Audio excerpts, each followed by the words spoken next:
Welcome back. It's time to take things to the diamond now. We know and will not discuss how rough the first half of the season was for the Shorebirds, but the second half has been pretty good for Delmarva, and the week started off pretty good in Kannapolis on Sunday. The Shorebirds got a 5-4 win over the Intimidators. They put up 3 runs in the 6th inning to get their 3rd win in a row.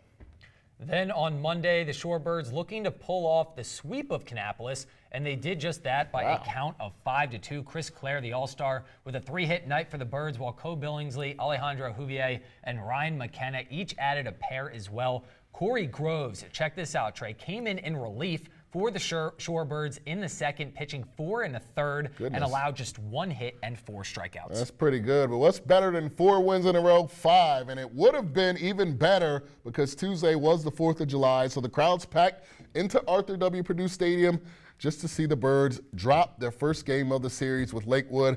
Delmarva got a Preston Palmero homer in the bottom of the 1st and got nothing for the final 8 innings. The good news, there were fireworks after the loss. I was going to say, yeah, one of the best things, 4th of July, there at least have to be fireworks. It would have been, better if they had won. Exactly. Regardless, ice cream, fireworks, it was nice. Good. But the Shorebirds looked to bounce back Wednesday night, and they did just that. Managers exchanging lineups prior to the first pitch always is remarkable when you see Minor. He's very big. The Shorebirds manager. Alex Wells, though, looking good in the 1st inning and went, well, pretty much all night. He gets the strikeout there, then would get another to Fan to end the 1st. No harm done. Wells allowed just 3 hits through his first 6 innings to go along with 4 strikeouts, but hold on a minute. Things looking like there would be a pitcher's duel early on. Sixto Sanchez with the strikeout in the bottom half of the 1st, but later the pass ball allows Chris Clare, we just talked about him, to race in and slide safely from 3rd. Shorebirds on top 1-0. Then check out that kind of wild play. Sanchez would call for a balk. Cole Billingsley would come in to score. He was awarded home plate as a result of that balk, and that's how this one ended. Birds take it 2-0.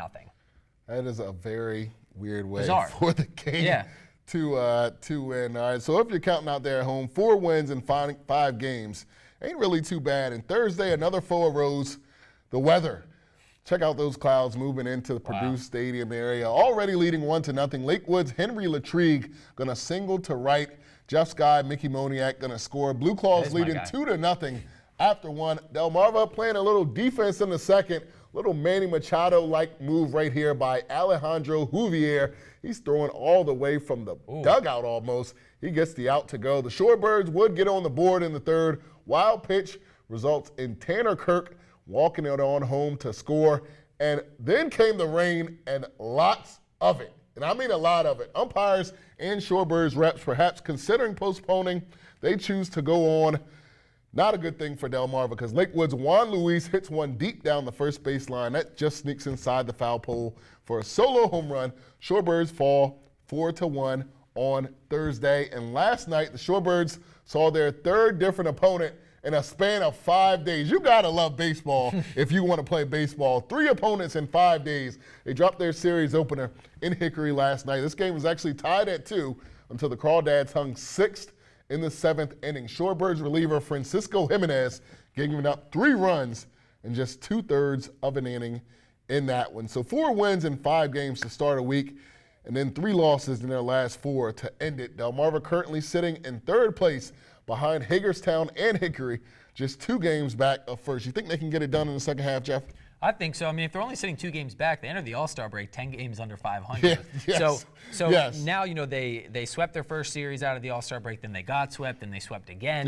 And now they're just kind of bouncing back and forth. But, if you come out of the All-Star break, you swept 2 series, got swept in 1. So you're obviously on top with all these 4-game series. But it's really nice to see the Shorebirds back in action. And I really do want to mention those jerseys that they have with the Maryland flag on them. Pretty sweet, huh? They are pretty sweet. Even for a Philly guy, Philly fan. Yeah, exactly. All right. Exactly. We have to take one more short break, but coming up, we captured all the action from Pocomoke earlier this week as some very, very talented Little Leaguers took to the field. You don't want to miss it. We'll be right back. I'm Tucker Brown from the Worcester Prep Lacrosse team, and you're watching Delmarva Sports Insider.